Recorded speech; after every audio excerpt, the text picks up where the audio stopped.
Capítulo 2. Das sessões de julgamento. Art. 105. As sessões ordinárias terão início às 13h30, serão suspensas às 16h, por 20 minutos, e terminarão às 18h, salvo quando esgotada a pauta. Parágrafo 1º. Os trabalhos serão prorrogados, sempre que necessário, para o término de julgamento iniciado ou por deliberação da maioria dos desembargadores. Parágrafo 2º. As sessões extraordinárias, designadas a critério do presidente do órgão julgador, poderão ser convocadas para qualquer dia útil, inclusive no período matutino. Art. 106. As sessões e as votações serão públicas, exceto as relativas a processos que correrem em segredo de justiça e aos casos previstos em lei ou neste regimento. Parágrafo 1º. Nas hipóteses ressalvadas, somente poderão permanecer na sala de sessões as partes, seus advogados, defensores públicos e o membro do Ministério Público. Parágrafo 2º. Em qualquer caso, será pública a proclamação do resultado. Art. 107. Nos julgamentos, após o relatório, será facultado a qualquer desembargador solicitar reunião em conselho para esclarecimentos, retirando-se as partes e seus advogados. Parágrafo único. Os votos serão proferidos em sessão pública, observado o disposto no artigo 106, caput. Art. 108. Os julgamentos observarão a seguinte ordem. Inciso 1º. Processos que independam de inclusão em pauta. Inciso 2º. Processos adiados, novamente incluídos em pauta e com pedido de vista.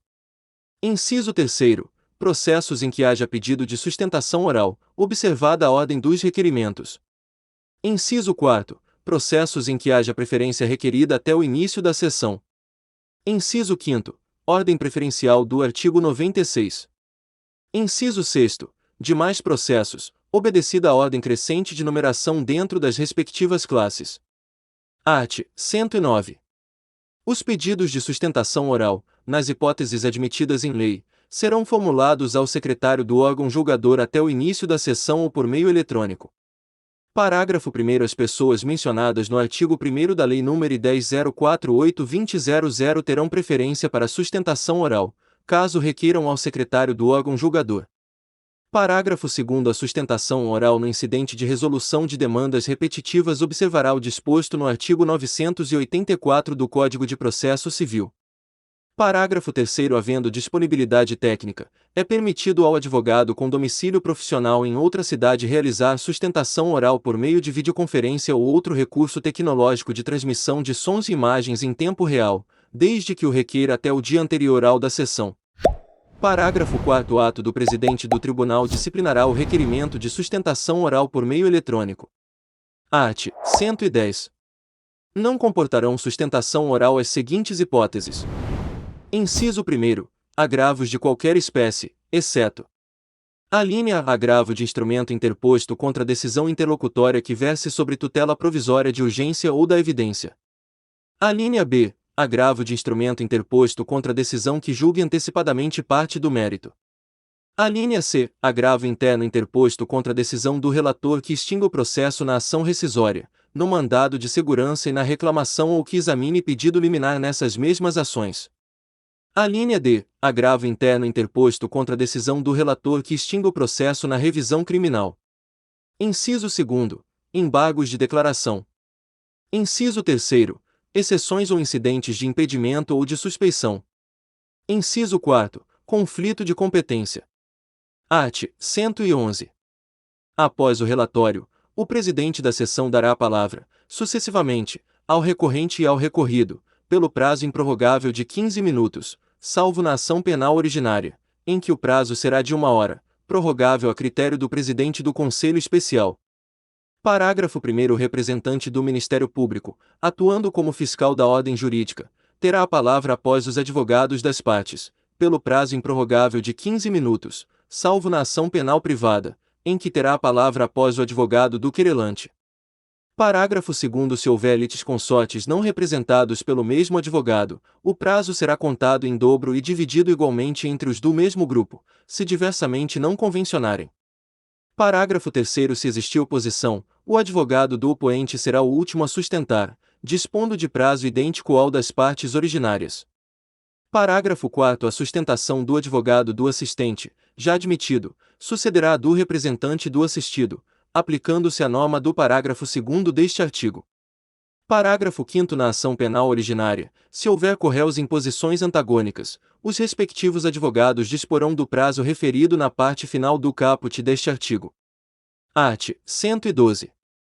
O relator, ao verificar a existência de processo sobre a mesma questão jurídica de outro chamado a julgamento, poderá requerer ao presidente do órgão sejam julgados simultaneamente. Art. 113. Qualquer magistrado que não se considerar habilitado a proferir imediatamente seu voto poderá solicitar vista pelo prazo máximo de 10 dias, após o qual o recurso será reincluído em pauta para julgamento na sessão seguinte à data da devolução. Parágrafo 1º. Se os autos não forem devolvidos tempestivamente ou se não for solicitada a prorrogação de prazo de no máximo mais 10 dias, o presidente do órgão fracionário os requisitará para julgamento do recurso na sessão ordinária subsequente, com publicação da pauta em que for incluído. Parágrafo 2º. Quando requisitar os autos na forma do parágrafo 1º, se aquele que fez o pedido de vista ainda não se sentir habilitado a votar, o presidente convocará substituto para proferir voto. Parágrafo 3º. O pedido de vista não impedirá a votação dos desembargadores que se sintam habilitados. Parágrafo 4º. Na sessão de continuação do julgamento, serão computados os votos já proferidos. Parágrafo 5º. Se o número total de votantes for par, não exercerá a presidência do órgão julgador desembargador que tenha proferido voto ou que haja pedido vista. Parágrafo 6º. Se o desembargador que pediu vista afastar-se por mais de 30 dias e restar apenas o voto dele, o presidente do órgão julgador requisitará os autos para a conclusão do julgamento e convocará novo desembargador se indispensável para a composição do quórum ou para desempate. Prevalecerá a decisão mais favorável ao paciente se houver empate em habeas corpus e se o voto de vista for dispensável para o quórum de julgamento. Está gostando do vídeo? Inscreva-se no canal, ativa o sininho das notificações para receber os próximos vídeos, deixa o like e bons estudos. Parágrafo 7º. A ausência de desembargador que ainda não tenha votado não impedirá a continuação do julgamento, exceto se indispensável para o quórum de votação, caso em que proferirá seu voto na primeira sessão a que comparecer. Se o afastamento for superior a 30 dias, será convocado substituto, repetindo-se o relatório e, se requerida, a sustentação oral. Art. 114. Os desembargadores que não tenham assistido ao relatório poderão participar do julgamento desde que se considerem habilitados e não tenha havido sustentação oral. Art. 115. Os votos serão proferidos em ordem decrescente de antiguidade, a partir do relator, seguido do revisor, se houver. Parágrafo único. Nos feitos de competência das turmas, a decisão será tomada pelos votos de 3 julgadores. Nos feitos de competência das câmaras cíveis, a decisão será tomada pelos votos de 9 julgadores. Na Câmara Criminal, votarão todos os julgadores presentes, observado o quórum mínimo para julgamento. Art. 116. Observado o disposto no artigo 88, a questão preliminar suscitada no julgamento será decidida antes do mérito. Parágrafo 1º. O recurso não será conhecido ou será considerado prejudicado na hipótese de acolhimento da preliminar. Parágrafo 2º. Se a preliminar for rejeitada ou se a apreciação do mérito for com ela compatível, seguir-se-ão a discussão e o julgamento da matéria principal, sobre a qual deverão se pronunciar os juízes vencidos na preliminar. Art. 117. Constatada a ocorrência de vício sanável, inclusive aquele que possa ser conhecido de ofício, o relator ou o órgão fracionário determinará a realização ou a renovação do ato processual, no próprio tribunal ou em primeiro grau de jurisdição, intimadas as partes. Parágrafo 1º. Cumprida a diligência, o relator, sempre que possível, prosseguirá no julgamento do recurso. Parágrafo 2º. Reconhecida a necessidade de produção de prova, o relator ou o órgão fracionário converterá o julgamento em diligência, que se realizará no tribunal ou em primeiro grau de jurisdição, decidindo-se o recurso após a conclusão da instrução. Art. 118. Proferidos os votos, o presidente anunciará o resultado do julgamento, designando para redigir o acórdão o relator ou, se vencido este, o prolator do primeiro voto vencedor. Parágrafo 1º. O voto poderá ser alterado até o momento da proclamação do resultado pelo presidente, salvo aquele já proferido por juiz afastado ou substituído. Parágrafo 2º. O voto vencido será necessariamente declarado e considerado parte integrante do acórdão para todos os fins legais, inclusive de prequestionamento. Art. 119. Quando o resultado da apelação não for unânime, o julgamento terá prosseguimento na mesma sessão, caso estejam presentes outros julgadores integrantes da turma, em número suficiente para garantir a inversão do resultado inicial.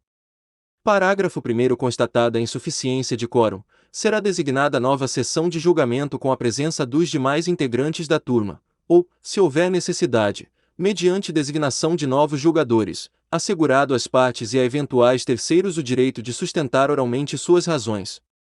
Parágrafo 2º. Havendo necessidade de complementação de quórum, o presidente da turma solicitará ao presidente do tribunal a designação de julgadores que atuem em turmas cíveis. Parágrafo 3º. A designação de desembargadores para a complementação de quórum será objeto de regulamentação por ato da presidência. Parágrafo 4º. Os julgadores que já tiverem votado poderão rever seus votos por ocasião da continuidade de julgamento. Art. 120. O artigo anterior aplica-se, igualmente, ao julgamento não unânime proferido em inciso 1º, ação rescisória, quando o resultado for a rescisão da sentença, caso em que o julgamento prosseguirá na Câmara Cível em quórum qualificado em número suficiente para garantir a possibilidade de inversão do resultado inicial, observada a antiguidade a partir do prolator do último voto e o disposto no parágrafo 1º do artigo 118. Inciso 2º, agravo de instrumento, quando houver reforma da decisão que julgar parcialmente o mérito. Art. 121. O artigo 119 não se aplica ao julgamento. Inciso 1º, do incidente de assunção de competência e de resolução de demandas repetitivas. Inciso 2º, da remessa necessária. Inciso 3º, não unânime proferido pelo Conselho Especial. Capítulo 3º. Do julgamento eletrônico. Art. 122. Poderão ser julgados por meio eletrônico os recursos e os processos de competência originária. Art. 123. As partes serão intimadas do julgamento eletrônico e poderão, no prazo de 5 dias úteis, apresentar memoriais ou objeção à forma de julgamento. Parágrafo único. Será excluído do julgamento eletrônico o processo em relação ao qual for manifestada discordância por qualquer das partes. Art. 124. O julgamento eletrônico será feito mediante aplicativo próprio e observará o seguinte procedimento. Inciso 1º. O relator enviará seu voto aos demais membros do colegiado integrantes do quórum de julgamento. Inciso 2º. No prazo máximo de 5 dias úteis a partir do recebimento do voto do relator, os demais desembargadores compartilharão seu voto de adesão ou de divergência. Inciso 3º. Caso não seja observado o prazo de que trata o inciso anterior, o relator poderá incluir o processo em pauta para julgamento presencial. Inciso 4º. Persistindo a divergência, poderá o processo ser apreciado em sessão presencial mediante inclusão em pauta. Parágrafo 1º. Concluído o julgamento e lavrado o acórdão, a ementa será publicada no Diário de Justiça Eletrônico no prazo máximo de 10 dias. Parágrafo 2º. Ato da Presidência regulamentará os procedimentos a serem adotados para implementação do julgamento virtual. Capítulo 4. Das sessões solenes e das especiais. Art. 125. Serão solenes as sessões. Inciso 1º. Para a posse do presidente do tribunal, do primeiro vice-presidente, do segundo vice-presidente e do corregedor da justiça. Inciso 2º. Para a posse dos desembargadores. Inciso 3º. Para a posse dos juízes de direito substitutos. Inciso 4º. Para a celebração de acontecimento de alta relevância, a critério do presidente do tribunal ou por deliberação do Conselho Especial. Parágrafo único. Poderá haver discurso apenas nas hipóteses dos incisos I e 4ª. Art. 126. Serão especiais as sessões convocadas para prestar homenagem aos seus desembargadores. Alínea, por motivo de afastamento definitivo da jurisdição, exceto se decorrer de aplicação de penalidade. Alínea B, por motivo de falecimento. Alínea C, para celebrar o centenário de seu nascimento, após deliberação do Conselho Especial, no exercício das funções administrativas. Parágrafo 1º. O presidente do tribunal designará um membro da corte para saudar o desembargador homenageado na última sessão que este participar antes da aposentadoria, para homenagear a memória do desembargador falecido na primeira sessão após a comunicação do óbito, para homenagear, na data definida pelo tribunal, a comemoração do centenário de nascimento, franqueando, sucessivamente, palavra ao Procurador-Geral de Justiça e ao Presidente da Ordem dos Advogados do Brasil, seccional do Distrito Federal. Parágrafo 2º. Havendo dois ou mais homenageados comemorando o centenário de nascimento no mesmo ano, a sessão especial será conjunta. Art. 127. Os juízes usarão togas nas sessões solenes especiais. Parágrafo único. Ato do Presidente do Tribunal regulamentará o cerimonial das sessões. Capítulo 5º. Das decisões e das notas taquigráficas. Art. 128.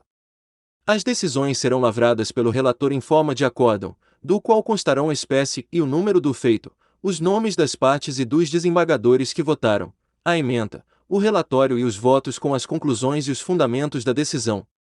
Parágrafo 1º. As notas taquigráficas serão revisadas e incluídas no voto no prazo regimental, vedada a sua disponibilização. Parágrafo 2º. O acórdão terá ementa que conterá os princípios jurídicos que orientaram a decisão. Parágrafo 3º. Em caso de divergência, os votos prevalecerão em face da ementa. Parágrafo 4º. O relatório constará do acórdão independentemente do seu prévio lançamento nos autos. Parágrafo 5º. Na elaboração de acórdãos e de documentos da atividade judiciária, deverão ser observados os padrões técnicos adotados pelo Tribunal. Atenção! Plano de estudos personalizado para seu concurso, com apostilas completas, questões atualizadas, simulados preparatórios, PDF, artigos, livros e muito mais. Clique no link na descrição do vídeo, no primeiro comentário. Parágrafo 6º. Em caso de inobservância do disposto no parágrafo 5º, os acórdãos ou os documentos retornarão à origem para adequação. Parágrafo 7º. Nos processos que tramitam em segredo de justiça, os nomes das partes serão abreviados no relatório, no voto e na ementa. Art. 129. Se o relator for vencido na questão principal ou afastar-se do exercício de suas funções por prazo superior a 30 dias, o prolator do primeiro voto vencedor lavrará o acórdão. Art. 130. As notas taquigráficas serão revisadas e corrigidas preferencialmente no sistema eletrônico, salvo inviabilidade técnica, em até 3 dias úteis, contados a partir da disponibilização, ou da entrega no respectivo gabinete. Parágrafo único. Decorrido o prazo, as notas taquigráficas serão trasladadas para os autos pelo relator com a observação de que não foram revisadas. Art. 131. O acórdão será subscrito pelo relator. Parágrafo único. Na impossibilidade de se observar o disposto no caput deste artigo, assinará o revisor, se houver, ou ainda o desembargador que seguir o relator em antiguidade no órgão julgador, que tenha participado do julgamento e que tenha proferido o voto vencedor. Art. 132. O acórdão será confeccionado em uma única via, e o relator deverá assinar, rubricar ou certificar eletronicamente todas as folhas. Parágrafo 1º. As secretarias dos órgãos julgadores remeterão cópias do acórdão às autoridades determinadas neste regimento. Parágrafo 2º. Os gabinetes dos desembargadores, por meio de transmissão eletrônica, remeterão o acórdão para a Subsecretaria de Doutrina e Jurisprudência, disponibilizando o inteiro teor para publicação. Parágrafo 3º. Lavrado o acórdão, serão publicadas a decisão proferida e a respectiva ementa no Diário da Justiça eletrônico, no prazo de 10 dias, e certificadas, em cada processo, as datas de remessa e de publicação. Parágrafo 4º. Se o acórdão não for publicado 30 dias após a sessão de julgamento, as notas taquigráficas o substituirão, para todos os fins legais, independentemente de revisão. Parágrafo 5º. Na hipótese do parágrafo anterior, o presidente do tribunal lavrará, de imediato, as conclusões e a ementa e mandará publicar o acórdão. Art. 133. Independerá de acórdão, para que seja cumprida, a decisão. Inciso 1º, que conceder habeas corpus ou mandado de segurança. Inciso 2º, que, em habeas corpus ou mandado de segurança, declinada a competência para outro órgão do tribunal ou juízo de primeiro grau do Distrito Federal e dos Territórios. Inciso 3º, que decidir conflito de competência.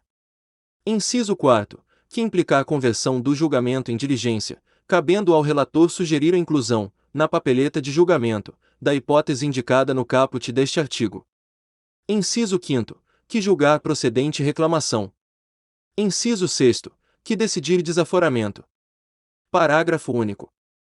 As partes serão intimadas das decisões de que trata este artigo mediante publicação da ata da sessão em que ocorreu o julgamento. Art. 134. Juntar-se aos autos, além do acórdão, a certidão do julgamento, subscrita pelo secretário da sessão, que conterá: inciso 1º, a natureza e o número do processo. Inciso 2º, o nome do presidente e dos desembargadores que participaram do julgamento. Inciso 3º, o nome do membro do Ministério Público presente à sessão. Inciso 4º, os nomes dos advogados que fizeram sustentação oral. Inciso 5º, a decisão proclamada pelo presidente. Art. 135. O título 3º da parte 2ª deste regimento, que trata dos processos em espécie, determinará os casos em que as decisões proferidas pelo tribunal deverão ser comunicadas a quem lhes deva dar cumprimento. Parágrafo único. A secretaria do órgão julgador procederá à comunicação de que trata este artigo. Título 3º. Dos processos em espécie. Capítulo 1º. Da competência originária. Seção 1ª. Da ação direta de inconstitucionalidade. Subseção 1ª. Da admissibilidade e do procedimento da ação direta de inconstitucionalidade. Art. 136. Podem propor a ação direta de inconstitucionalidade. Inciso 1º. O governador do Distrito Federal. Inciso 2º. A mesa da Câmara Legislativa do Distrito Federal. Inciso 3º. O Procurador-Geral de Justiça do Distrito Federal e Territórios. Inciso 4º. A Ordem dos Advogados do Brasil, seccional do Distrito Federal. Inciso 5º. O partido político com representação na Câmara Legislativa do Distrito Federal. Inciso 6º. A entidade sindical ou de classe com atuação no Distrito Federal, a qual demonstrará que a pretensão por ela deduzida guarda relação de pertinência direta com seus objetivos institucionais. Art. 137. A petição inicial indicará: inciso 1º, o dispositivo da lei ou do ato normativo distrital impugnado e os fundamentos jurídicos do pedido em relação a cada uma das impugnações. Inciso 2º, o pedido com suas especificações. Parágrafo único.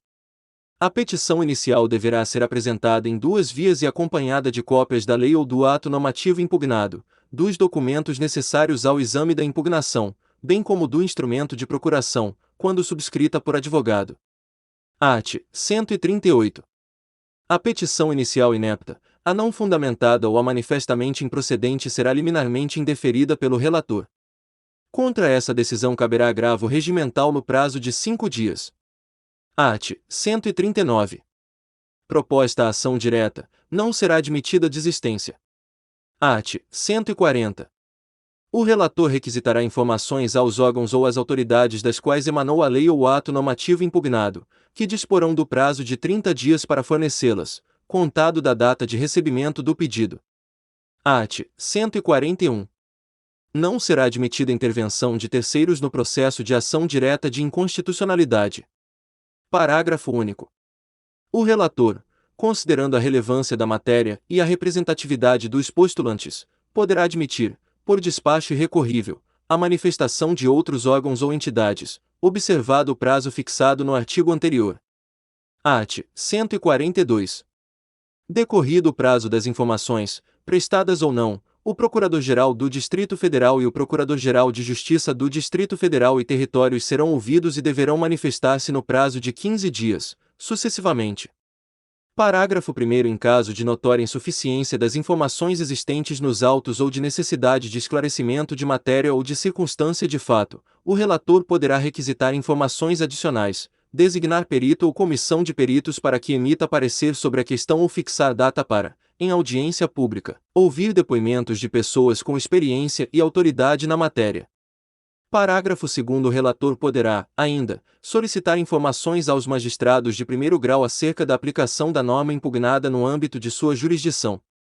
Parágrafo 3º. As informações, as perícias e as audiências a que se referem os parágrafos anteriores serão realizadas no prazo de 30 dias, contado da solicitação do relator, que, após, remeterá os autos ao Procurador-Geral de Justiça do Distrito Federal e Territórios para oferta de parecer no prazo de 10 dias.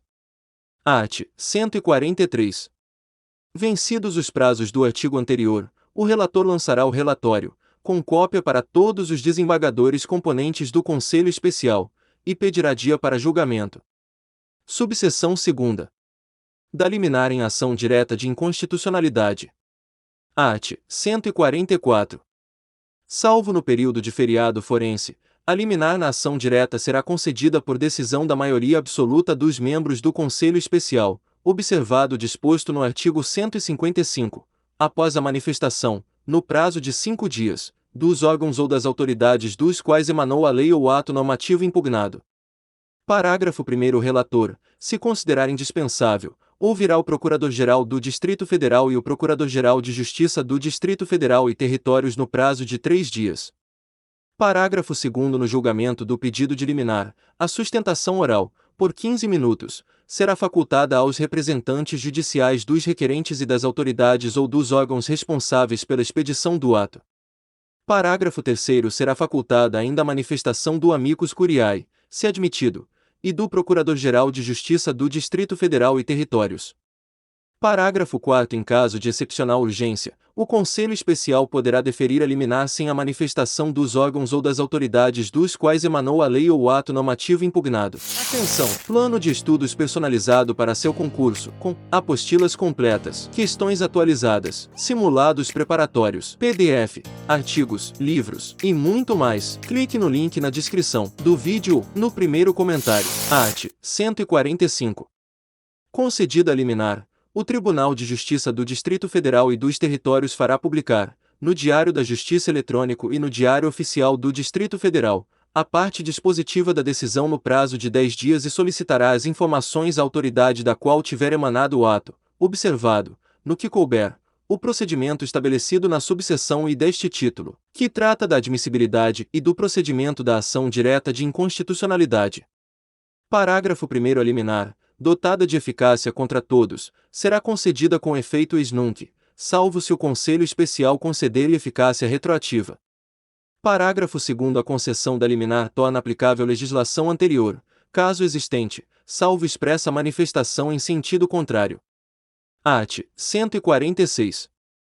Se houver pedido de liminar, o relator, em face da relevância da matéria e de seu especial significado para a ordem social e para a segurança jurídica, poderá, após a prestação das informações no prazo de 10 dias e a manifestação do Procurador-Geral do Distrito Federal e do Procurador-Geral de Justiça do Distrito Federal e Territórios, sucessivamente, no prazo de 5 dias, submeter o processo diretamente ao Conselho Especial, que terá a faculdade de julgar definitivamente a ação. Seção 2ª. Da ação declaratória de constitucionalidade. Subseção 1ª. Da admissibilidade e do procedimento da ação declaratória de constitucionalidade. Art. 147. Podem propor a ação declaratória de constitucionalidade de lei ou de ato normativo distrital. Inciso 1º. O governador do Distrito Federal. Inciso 2º. A mesa da Câmara Legislativa do Distrito Federal. Inciso 3º. O Procurador-Geral de Justiça do Distrito Federal e Territórios. Art. 148. A petição inicial indicará. Inciso 1º. O dispositivo da lei ou do ato normativo distrital questionado e os fundamentos jurídicos do pedido. Inciso 2º. O pedido com suas especificações. Inciso 3º. A existência de controvérsia judicial relevante sobre a aplicação da disposição objeto da ação declaratória. Parágrafo único. A petição inicial será apresentada em 2 vias, acompanhada das cópias da lei ou do ato normativo questionado, dos documentos necessários ao exame do pedido de declaração de constitucionalidade, bem como do instrumento de procuração, quando subscrita por advogado. Art. 149. A petição inicial inepta, a não fundamentada ou a manifestamente improcedente será liminarmente indeferida pelo relator. Contra essa decisão, caberá agravo regimental no prazo de 5 dias.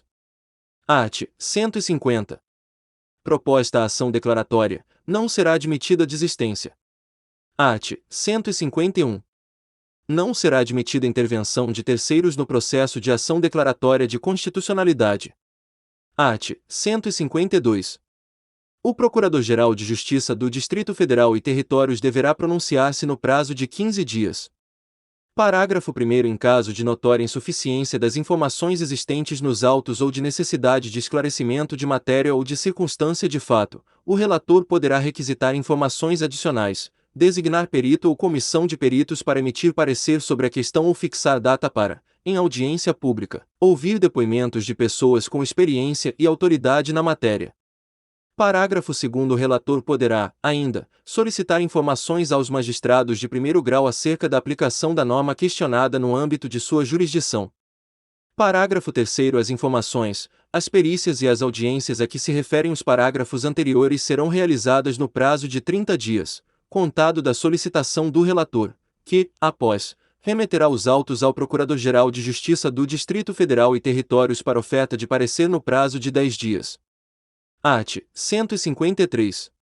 Vencido o prazo do artigo anterior, o relator lançará o relatório, enviará cópia deste a todos os desembargadores componentes do Conselho Especial e pedirá dia para julgamento. Subseção 2ª. Da liminar em ação declaratória de constitucionalidade. Art. 154. O Conselho Especial, por decisão da maioria absoluta dos membros, observado o disposto no artigo seguinte, poderá deferir pedido de liminar na ação declaratória de constitucionalidade, determinando aos juízes a suspensão do julgamento dos processos que envolvam a aplicação de lei ou de ato normativo objeto da ação até o julgamento definitivo. Parágrafo único. Concedida a liminar, o Conselho Especial fará publicar, no Diário da Justiça Eletrônico e no Diário Oficial do Distrito Federal, a parte dispositiva da decisão no prazo de 10 dias e procederá ao julgamento da ação no prazo de 180 dias, sob pena de perda de sua eficácia. Seção 3ª. Das disposições comuns às seções anteriores. Subseção 1ª. Da decisão na ação direta de inconstitucionalidade e na ação declaratória de constitucionalidade. Art. 155. A decisão sobre a constitucionalidade ou a inconstitucionalidade de lei ou de ato normativo somente será tomada se presentes, na sessão, pelo menos 2/3 dos desembargadores componentes do Conselho Especial. Art. 156. Efetuado o julgamento, proclamar-se-á a constitucionalidade ou a inconstitucionalidade da disposição ou da norma impugnada se, em um ou em outro sentido, tiver-se manifestado pelo menos a maioria absoluta dos desembargadores componentes do Conselho Especial, quer se trate de ação direta de inconstitucionalidade, quer de ação declaratória de constitucionalidade. Parágrafo único. Se não for alcançada a maioria necessária à declaração de constitucionalidade ou de inconstitucionalidade e se o número de desembargadores ausentes puder influir no julgamento, este será suspenso a fim de se aguardar o comparecimento dos desembargadores ausentes, até que se atinja o número necessário para prolatar a decisão em um ou em outro sentido. Art. 157. Proclamada a constitucionalidade, julgar-se-á improcedente a ação direta ou procedente eventual ação declaratória, e, proclamada a inconstitucionalidade, julgar-se-á procedente a ação direta ou improcedente eventual ação declaratória. Art. 158. Julgada a ação, comunicar-se-á a decisão à autoridade ou ao órgão responsável pela expedição do ato. Art. 159. A decisão que declara a constitucionalidade ou a inconstitucionalidade de lei ou de ato normativo em ação direta ou em ação declaratória é irrecorrível, ressalvada a interposição de embargos declaratórios e de recurso extraordinário, atendidos os requisitos específicos. Essa decisão não pode, igualmente, ser objeto de ação rescisória. Art. 160. Ao declarar a inconstitucionalidade de lei ou de ato normativo, tendo em vista razões de segurança jurídica ou de excepcional interesse social, o Conselho Especial poderá, por maioria de 2/3 de seus membros, restringir os efeitos daquela declaração ou decidir que ela só tem eficácia a partir de seu trânsito em julgado ou de outro momento que venha a ser fixado. Art. 161. Dentro do prazo de 10 dias após o trânsito em julgado da decisão, o Conselho Especial fará publicar a parte dispositiva do acórdão no Diário da Justiça Eletrônico e no Diário Oficial do Distrito Federal. Parágrafo único. A declaração de constitucionalidade ou de inconstitucionalidade, inclusive a interpretação conforme a Constituição, e a declaração parcial de inconstitucionalidade sem redução de texto tem eficácia contra todos e efeito vinculante em relação aos órgãos do Poder Judiciário e à administração pública do Distrito Federal. Art. 162. O Procurador-Geral de Justiça do Distrito Federal e Territórios será sempre ouvido nas ações diretas de inconstitucionalidade e nas ações declaratórias de constitucionalidade. Art. 163. Declarada a inconstitucionalidade por omissão de medida para tornar efetiva a norma da Lei Orgânica do Distrito Federal, a decisão será comunicada ao poder competente para adoção das providências necessárias e, em se tratando de órgão administrativo, para fazê-lo em 30 dias. Subseção 2ª. Da reclamação ao Conselho Especial. Art. 164. Caberá reclamação do Procurador-Geral de Justiça ou da parte interessada na causa, para garantir a autoridade das decisões do Conselho Especial em ação direta de inconstitucionalidade e em ação declaratória de constitucionalidade. Parágrafo único. A reclamação, dirigida ao presidente do tribunal, instruída com prova documental, será autuada e distribuída ao relator da causa principal sempre que possível. Art. 165. O relator requisitará informações da autoridade a quem foi imputada a prática do ato impugnado, que as prestará no prazo de 10 dias. Art. 166. O relator poderá determinar a suspensão do curso do processo em que se tenha verificado o ato reclamado, ou a remessa dos respectivos autos ao tribunal. Art. 167. Qualquer interessado poderá impugnar o pedido do reclamante. Art. 168. O Ministério Público, quando não houver formulado a reclamação, terá vista do processo por 5 dias, decorrido o prazo para informações. Art. 169. Ao julgar procedente a reclamação, o Conselho Especial cassará a decisão exorbitante de seu julgado ou determinará medida adequada à observância de sua jurisdição. Art. 170. O presidente do tribunal determinará o imediato cumprimento da decisão, lavrando-se o acórdão posteriormente. Se você chegou até o final deste vídeo, escreve aqui nos comentários: eu serei aprovado. Inscreva-se no canal se não for inscrito, deixa o like e compartilha com amigos e bons estudos.